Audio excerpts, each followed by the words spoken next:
මේ දවස්වල ගොඩාක් ගෙවල් වල අඹ වැඩි.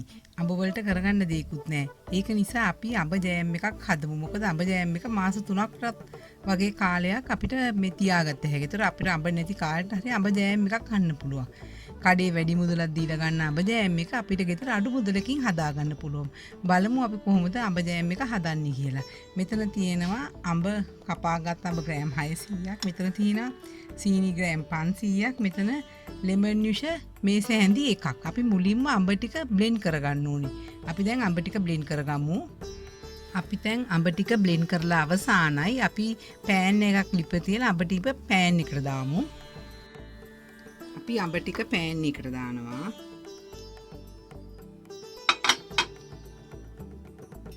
අපි මේ අඹ මිශ්‍රණයට සීනි ග්‍රෑම් 500කුත් දානවා. දැන් මේක හොඳින් මිශ්‍ර කරනවා. දැන් පෑන් එක අපි ඩිප ඔන් කරනවා.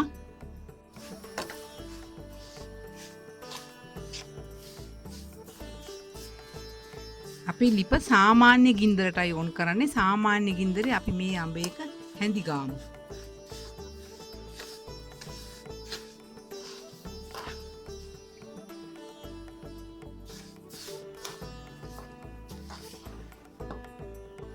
දැන් මේ විනාඩි 10ක් මං මේ මිශ්‍රණය හැඳි ගාවා. දැන් මේ විනාඩි 10කට පස්සේ විනාඩි 20කට පස්සේ මේ ජෑම් මිශ්‍රණය අපි මේ ජෑම් මිශ්‍රණයට විනාඩි 20කින් මේ ලෙමන් ජූස් මේස හැඳකුත් දාමු.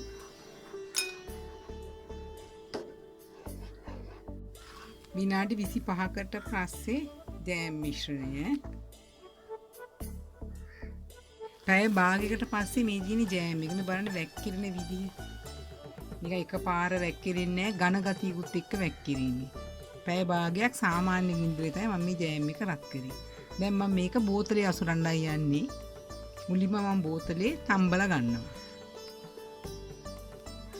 ඉතින් අපි හදාගත්ත ජෑම් එක මේක වැක්කිරෙන්නේ නැතුව මේ විදිහට තියෙනකොට මේක තමයි හරීම පදම. දැන් අපි මේක මේ බෝතලේට අසුරගමු. මම දැන් වතුර එකක් ලිපේ තිබ්බා. ලිපේ තියලා මගේ පරණ ජෑම් ගෙන ආපු බෝතලයක් මම මේ වතුර එකට දානවා.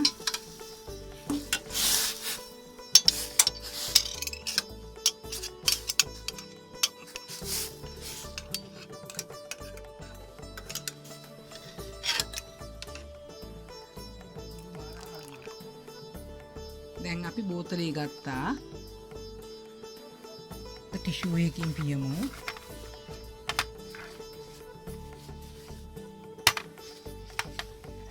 හැන්දත් මම රත් කරලා ටිෂු එකෙන් පියදා ගන්න. මම මේ හැන්දෙන් තමයි ජෑම් එක බෝතලෙට දාන්න යන්නේ.